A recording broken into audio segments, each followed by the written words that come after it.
I just want to start by saying that I wasn't born vegan and I wasn't even born vegetarian. You see, for almost 21 years of my life, I consumed meat, dairy, and egg products. It's not just that I consumed them, I loved them, right? I loved how they tasted. I'd have them every single day of my life. I looked forward to the flavors and the textures. I looked forward to getting that nutrition and that satisfaction from consuming those products. I get Domino's pizza pretty much every single week, 2 for Tuesday. I'd always get Texan barbecue, I'd always get meat feast, and they'd always both come with extra mozzarella and cheesy stuffed crust as well. I went into my local KFC so often that the people who worked there knew me by my name and knew what my favorite order was, which was a Zinger box meal with extra hot wings. So when I went in, they say, "Oh, hi Ed, you want your Zinger box meal with extra hot wings?" And I'd be like, "Absolutely, please, as quick as you can." You see, I loved the flavor of these products.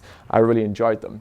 I used to wear things made out of leather and wool and silk and down. I'd buy cosmetics like shampoos and shower gels without ever considering whether or not they were tested on animals. And going to the zoo was literally one of my favorite things to do. And I did it because I was an animal lover. I liked observing these animals. I thought it was a nice thing to do to see them. I enjoyed seeing these animals. You see, this wasn't something, or veganism wasn't something that I was born with. The morality of veganism wasn't something that I was born with. It's something that I grew and educated myself on and learnt more and more about. Now, everything started to change for me about 5 years ago. I was having a pizza with a friend, and my friend was veggie and I wasn't at this point. And I said to him, "Should we get bacon on the pizza?" And he said, "No." And I said, "Why not, right? Why would you not want to get bacon on pizza? I mean, bacon belongs on pizza. Can you even call it pizza if there's not bacon on top?" And he said, "Ed, I don't think an animal should die for a pizza topping." I said, "What are you talking about? These animals are bred for that purpose. We give them life, they give us bacon. Bacon is life," right? That's what I used to say. I was one of those bacon is life people. But ironically, bacon is very much death. Now, at that point, I'd never once really contemplated why I consumed animals. I'd not ever really once contemplated why someone wouldn't eat animals. The concept of just consuming animals was so normal. It was so natural. I thought it was necessary. It's what I did every day. So why would I question it?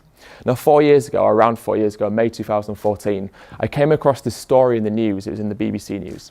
It was about a truck carrying 7,000 chickens crashing just off the M62 near Manchester. And it really disturbed me, this story, because the journalist was talking about how hundreds of these animals had died on impact. In fact, I think in total, it was 1,500 of the birds died on the impact alone.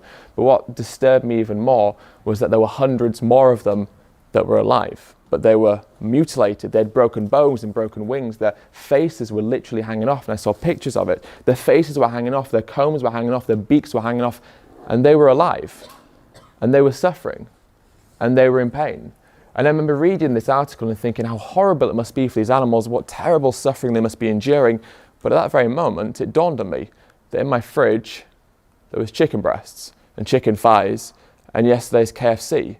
And therefore, I was a hypocrite for feeling sorry for these animals when the only reason they were there in the first place was because I ate their flesh and therefore demanded that they be slaughtered on my behalf. So that moment, when I was reading that article, caused me to question my lifestyle, question my actions, question things I'd never thought to question before. It made me say to myself, how do I morally justify doing these things to animals? Are my taste buds more important than their life? I was a hypocrite for feeling sorry for these animals because they were there because of me.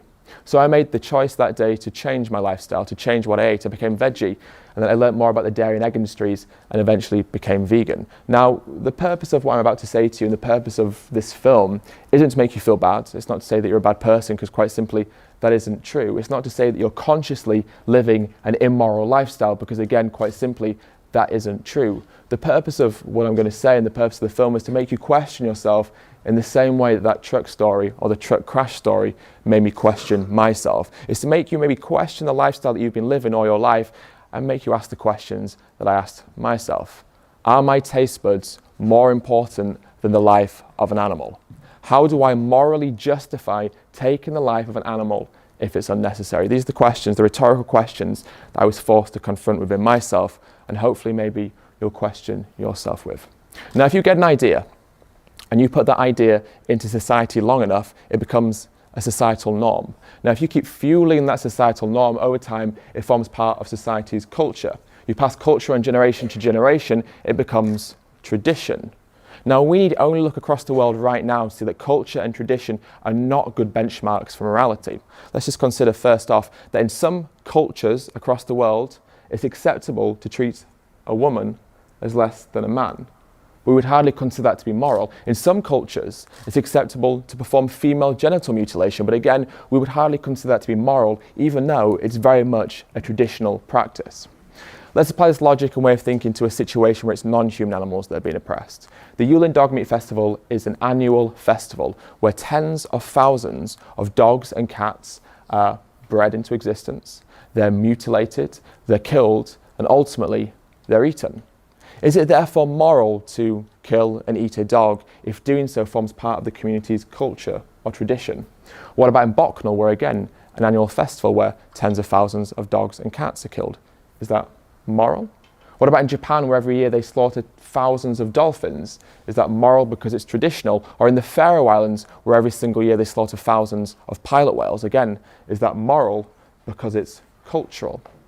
But if it's not moral for other cultures to kill dogs and cats and whales and dolphins, why would it be moral for us to kill cows and pigs and chicken and sheep and ducks and geese and all the animals that we kill and consume in this country? And can we really justify that behaviour by saying it's something we've always done, or it's cultural, or it's traditional? Now, it always strikes me so strange that we have this moral hypocrisy in society where we view some animals as different to other animals. Why is that? Why is it that so many of us in society get so angry and upset at the notion of a dog being hurt and killed, but laugh at those that get angry and upset at the notion of a pig or a cow or a chicken being killed? The Winter Olympics were just on in South Korea, and I found it so jarring because people were outraged that in South Korea they have a dog meat trade. People were calling on a boycott of the Winter Olympics, saying that some of the athletes shouldn't go because they have a dog meat trade, because they kill and eat dogs. There were some of the athletes there that actually rescued some of the dogs from the dog meat trade, and they were called heroes.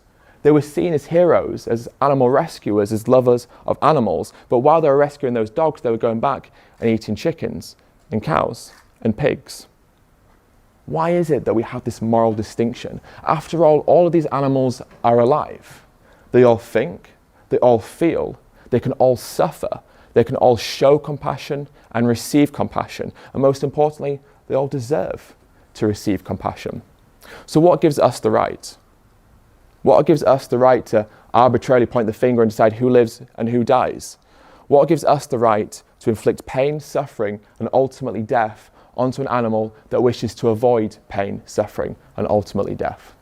Now, one of the most commonly cited justifications that people use to try and excuse our consumption of animal products is the notion of a food chain.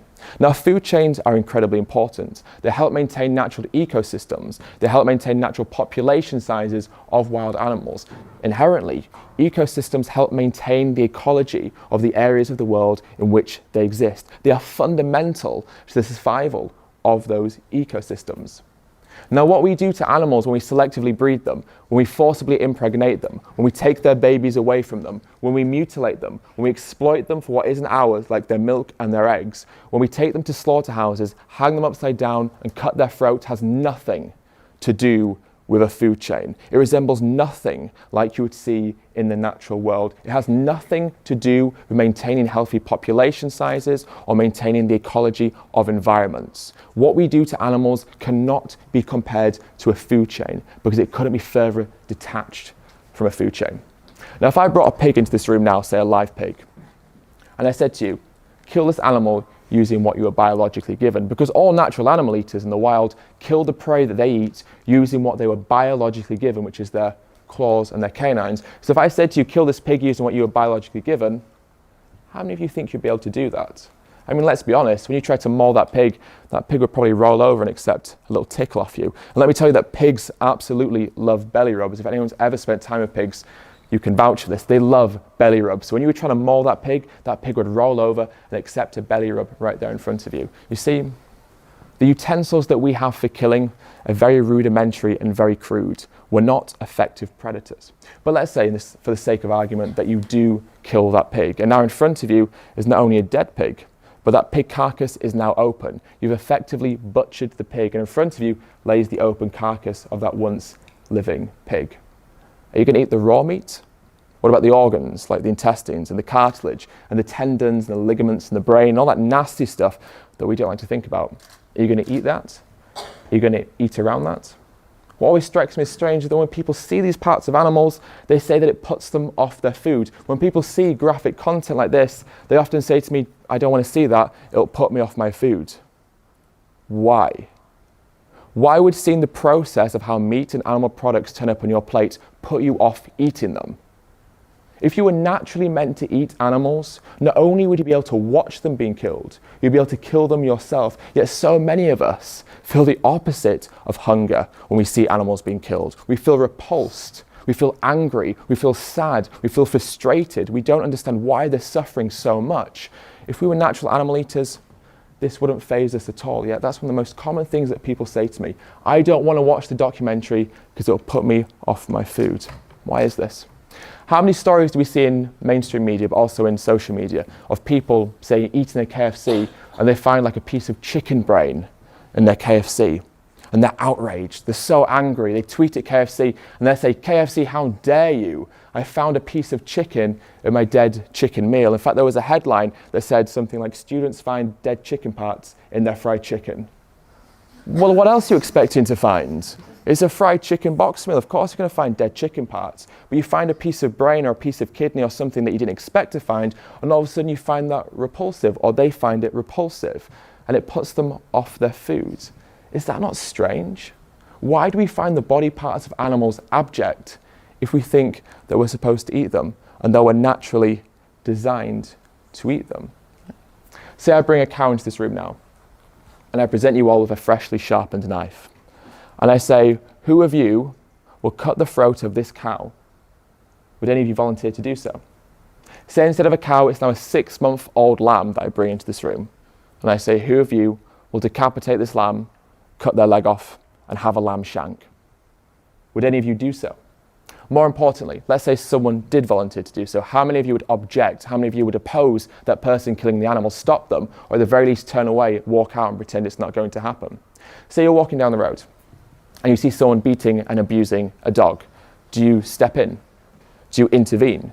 Do you try and stop them, or at the very least, do you call the police? Now, say instead of a dog, it's a pig that's been abused, killed, and beaten in front of you. Do you still object? Do you still intervene? Do you still try and save that pig's life? At the very least, do you still call the police? Now, say that pig that's been abused in front of you is now being abused behind a wall where you can no longer see them. Does that now make it moral? Is the killing moral if it's out of sight and out of mind? Or is unnecessary killing always morally reprehensible? How many of us would oppose seeing an animal being killed in front of us, but go home and eat fried pig flesh, fried cow flesh, or a lamb leg? You see, as humans, we have something called moral agency. Inherently, this is what it all boils down to. Now, moral agency means that we are able to make decisions based on a notion of right and wrong. But importantly, it means we can be held accountable for the decisions that we make. Now, animals in the wild can't be held accountable for the decisions that they make. That's why lions and tigers and bears are not good role models for our morality. They kill out of necessity. They're obligate carnivores. They have to eat animal flesh to survive. We don't. And because we don't, our moral agency dictates that we are obliged to do or to purchase the product that contains the least amount of suffering. But it also means that if we choose to buy a product that contains suffering, we can and we should be held accountable for the action that we make. I want to do a little thought experiment. And the thought experiment goes, there's a cot with a baby in it. And with this baby in the cot, there's a live bunny rabbit and a strawberry. Which one does the baby eat and which one does the baby play with? Think about it this way. The FBI states that most serial killers began their life harming animals when they were children. Ted Bundy harmed and abused animals when he was a child. Jeffrey Dahmer harmed and abused animals when he was a child. Why is it that leading criminologists and psychologists look at children who harm animals when they're young as potential red flags for humans who may one day grow up to harm other humans? After all, a lion teaches their children to kill. A tiger teaches their children to kill. A jaguar teaches their children to kill. And yet for some reason, we discourage our children from killing. Why is this? because it goes against our innate compassion. Now imagine in that cot, imagine if the baby tried to eat the bunny rabbit, right? We'd think, well, that child should probably be looked after, right? We think there's something wrong with the child if they went to eat the animal. And yet when they grow up, that's precisely what they do. They eat the animal, right? So why is it that we don't like to see children harming animals? Now imagine if every child that was born into this world, imagine if they were taught that the life of a chicken should be valued with the same respect that we give to the dogs that we cherish in our home, or indeed even to our own self. Imagine if every child that was born into this world was told to view the life of a fish in the ocean, a fish they'll never meet, a fish whose life may seem inconsequential. Imagine if that child was taught that that fish should be allowed to live their life without human-inflicted pain and exploitation. How would that child ever grow up to harm or oppress another human based on entirely superfluous and irrelevant reasons like race or sexuality or ethnicity or whatever ridiculous reason it is that we choose to oppress each other over? How would that child ever grow up to harbour hatred to other humans if they were taught that all life was precious, that all life should be treated with respect, dignity and compassion, and should be allowed the basic fundamental right to live that life? Now, the animal agriculture industries, they know that what we see in this footage and that what we see online is shocking and that it upsets us and that it offends us. That's why they don't show us the truth. That's why they give us marketing labels and ploys to distract us from the reality of what is really going on. Now, one of the best examples of this is free range. This is something that I used to really buy into. I thought that buying free range eggs was an ethical thing to do. You see, when we see a box of free range eggs in the supermarket, what we do is we attribute our ideals of freedom onto that box of eggs. Now, freedom to us means being able to live the life that you want to live, do the things that come naturally to you, spend time with your friends and your family if that's what you want to do. But most importantly, freedom to us means living without fear, living in peace, living in harmony, living without oppression, without injustice, living without pain. So when we see that box of free-range eggs in the supermarket, we say those hens must have lived a good life. They must have done the things that came naturally to them, spent time with their friends and family if that's what comes naturally to them. But most importantly, we say those hens lived a life without oppression, without injustice, without fear, and without pain. We know that that is not true. We know that that is a lie. We know that free-range hens come from hatcheries where the males are gassed and macerated as soon as they are born. We know that the female chicks are often debeaked and placed into barns where they barely have any room to move and where many will never see the sunlight or breathe the fresh air until the day that they die. We know that all free-range hens end up in a slaughterhouse with a knife being pulled across their throat. Make no mistake, there is no freedom in free range. There's another thing we get told, humane slaughter. It's acceptable and moral to kill an animal if it's done in a humane way. So I could ask you the question, how do you humanely take the life of an animal? But instead, let's think about it. The word humane means having or showing compassion or benevolence. So instead of me asking you that question, let me rephrase it a little bit and ask you, how do you compassionately, benevolently, or humanely take the life of an animal that does not want to die for an unnecessary reason? You can't. Humane slaughter is an oxymoron. It can't ever exist because we can never justify taking that life of an animal when they don't need to die, and therefore we can never do it compassionately or benevolently.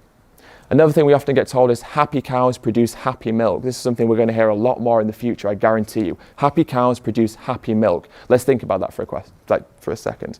Let me ask you a series of questions. Is the cow happy when she's forcibly impregnated? Is she happy when her baby is taken away from her? Is that mother happy when her baby is taken away from her? Is that mother happy when she's exploited for what she naturally produces for her child?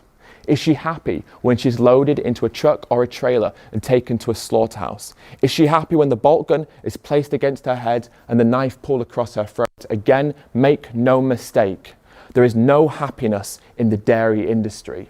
There is no right way to do the wrong thing. And exploiting animals, because it is unnecessary, will always be the wrong thing, and therefore there is no right way to do it. Do not believe the labels and the lies and the adverts and the propaganda and the scams of these industries that seek to make money from you.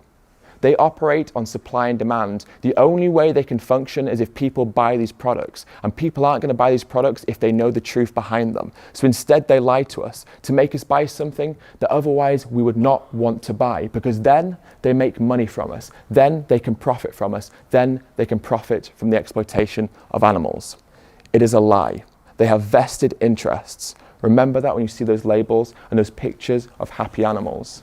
Those animals are suffering, they're in pain, and they will be until the day that they die. So the question often becomes, we agree, or most of us agree, that what happens to animals is wrong.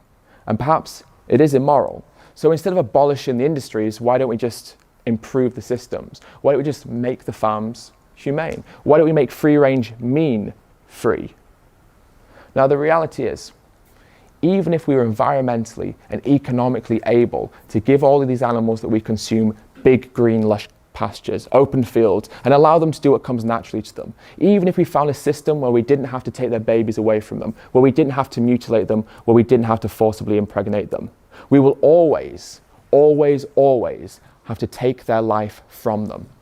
That is a reality of animal exploitation. No matter what industry, their lives will always be taken away from them. And because of that, it's irrelevant what quality of life we give them. The moment that we take them to the yard or to the slaughterhouse to take their life, that is abuse, and it cannot be morally justified. Do not buy into welfare. Welfare is not there for the animals. It's there for us, to ease our conscience. You see, the animals don't care what labels they're given on the packets of flesh and secretions in a supermarket. They don't care if they're labeled organic or grass-fed or corn-fed or high welfare. Those labels do not safeguard the animals. They make us buy the product. They ease our conscience. Now, it always strikes me as strange that when we protest against something like the Yulin Dog Meat Festival, we don't say it's moral to take the life of a dog if it's done in a humane way. We don't say it's moral to take the life of a dog if they're given bigger cages or if they're labeled free range. We say take the life of a dog for food is wrong and immoral and should be abolished, full stop, no ifs, no buts. The petitions that we sign to end Yulin are not asking for bigger cages. They're not asking for different labeling. They're asking for an end to the dog meat industry and an end to the festival.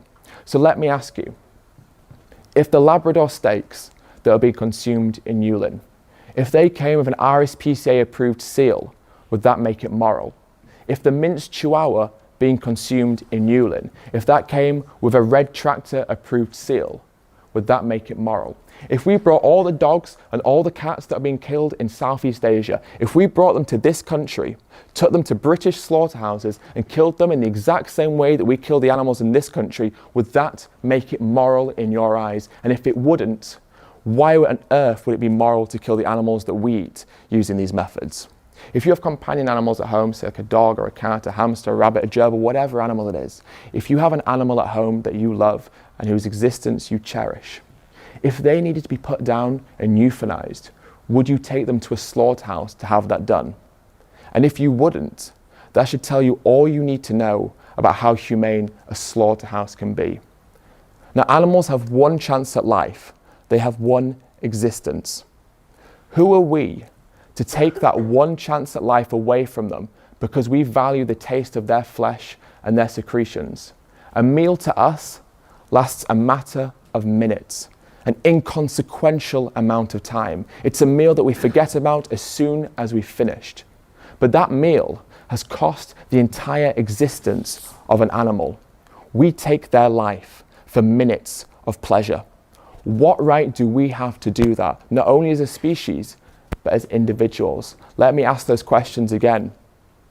Are my taste buds, or are our taste buds, more important than the life of an animal?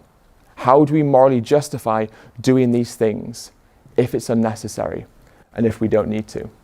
Now, as a vegan, I eat all the foods that I used to eat, all the foods that I used to enjoy, all the foods that I used to crave. I ate mac and cheese and spaghetti bolognese and lasagna and stir fries and curries and burritos and nachos and fajitas and tacos. I ate cupcakes and muffins and cheesecakes and chocolate cakes and sweets. I ate all the foods I used to love, all the foods I used to crave. But now I do so without harming animals. There's no dead animals, there's no exploited animal secretions, there's no gristle, there's no hormones, there's no antibiotics. They're made from plants. How simple is that, right? Sometimes people say to me, veganism is restrictive. Now, before I was vegan, I had one type of milk, cow's milk. Now I have oat milk, and rice milk, and soy milk, and coconut milk, and almond milk, and cashew milk, and hazelnut milk. I cook with ingredients and foods I'd never heard of before I went vegan. When I used to open my fridge, it would look like a morgue. It would just be dead chickens everywhere. Sometimes the occasional dead cow, maybe the occasional dead pig, predominantly dead chicken. Now when I open up my fridge, it's a garden. There's so many colours. There's such a beautiful array of foods I look forward to cooking. Going vegan encouraged me to reinvent the ways that I cooked, cook with ingredients I'd never heard of, and because of that, I enjoy my food so much more than I ever did because it allowed me to reinvent my culinary experience and explore flavours I'd never considered as being something that I should eat. Now, the American Dietetic Association and the British Dietetic Association, which are the largest bodies of diet and nutrition professionals in both countries, have categorically stated that a vegan plant-based diet is nutritionally adequate, healthy, and safe for all stages of life, including pregnancy. What this inherently means is that every nutrient and every vitamin that we need to sustain our healthy life can be obtained on a plant-based diet. What that fundamentally means is that the exploitation of animals and the use of animals is completely unnecessary. It has no place in contemporary society. It should be abolished. There is no reason for it to exist anymore. We can survive on a plant-based diet, eating the foods that come natural to us, eating the foods our body was designed to eat. Now, the way that I like to simplify this is the largest and strongest animals on this planet, or the land animals, the elephant, the rhino, and the hippo, all have one thing in common. They're herbivorous. And hippos, ironically, have the largest canines of any land animal on this planet, and they are herbivorous. Okay, so that kind of lays to rest that myth that our canines provide us justification to tear flesh because the largest canines belong to a herbivore. Now, gorillas share 98% of our DNA, and their digestive tract is almost identical to ours. And apart from the occasional insects, again, they're herbivorous. Now, I'm not saying that we're gorillas or rhinos or hippos or elephants, but what I'm saying is that we do not need to eat meat or animal products to be strong and healthy. There's that expression that goes, man eats meat to be strong like an ox, forgetting that an ox eats grass. We do not need to eat animals to be strong. Now, if it wasn't so cruel, it would almost be ironic, but it is incredibly cruel. Our leading diseases and illnesses that are currently affecting Western society, they've affected my loved ones, in fact. Things like heart disease, certain forms of cancer like breast and prostate and colon, type 2 diabetes, osteoporosis, dementia, hypertension, strokes. All of these diseases and illnesses can be massively attributed to our consumption of animal products. But what is so important to note is that a simple switch to a plant-based vegan diet can not only prevent them, it can in fact reverse and treat some of them as well. There are people all over the West right now reversing and treating their heart disease and their type 2 diabetes by simply switching from animals to plants, from animal proteins to plant proteins, from the foods that kill them to the foods that add quality and quantity to their life. Animal agriculture is also responsible for causing some of the worst environmental calamities that we are currently facing as a species. It's responsible for more greenhouse gas emissions than the entire transportation system combined. It's responsible for up to 91% of Amazon rainforest destruction. It's also responsible for things like topsoil erosion, land desertification, and oceanic dead zones, which are vast areas of the ocean that are devoid of all life. In fact, some scientists predict that by the year 2048, we could have fishless oceans. In our lifetime, we could have fishless oceans. Animal agriculture is responsible for the fact that we are in the next largest mass species extinction. Make no mistake, there is not a single living being alive on this planet today that is not negatively affected by our consumption of animal products. So I could ask you the question again, are our taste buds worth more than the life of an animal? But that doesn't even cover it all. The question should be, are our taste buds not only worth more than the life of an animal, worth more than our own existence, worth more than the life of this planet, and in essence, worth more than every single living being on this planet. What sort of future do we want to leave behind for our children and our grandchildren? Do we want there to be a future left for our children and our grandchildren? The information is out there. The United Nations has stated that to avoid the worst effects of climate change, the world needs to shift to a plant-based diet. That's not a vegan activist telling you that. That's not a vegan organization. That's not vegan propaganda. That is the United Nations making a very stark and honest comment to people. So if you do not change the way that you live, and it is such a simple change, we will be the ones to feel the consequences. We will be the generations that feel the consequences of the actions that we make today. So I want to leave you with this series of questions. With the abundance of information that we have at our disposal every single second of every single day, with the fact that we can get our phones out and our laptops out and access not only this footage, but information that is unbiased and impartial, information that shows the truth about the health consequences of animal products, information that shows the truth about the environmental consequences of animal products, information these industries want to suppress.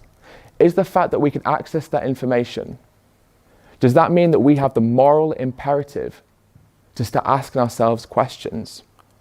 Like, is it time for me to make that change? Can I still claim to be willfully ignorant? Can I still bury my head in the sand and pretend that my actions do not have a negative consequence on others? Or do we have to begin to accept that every purchase that we make, no matter how inconsequential and small it may seem, has a profound effect on the lives of others? That every purchase we make in a supermarket is voting for a different world, a world where animals are still abused, or a world where animals are no longer abused. Every single purchase that we make as individuals has a far-reaching consequence and a far-reaching impact that maybe we don't quite grasp, but we have to understand exists. So the question I want to leave you with, and the question I want you to think in your head, is what excuse do I still have? What moral justification can I still use? And if I can't think of one, or if you can't think of one, ask yourself this question: is it time for me to make that change? Thank you so much for listening.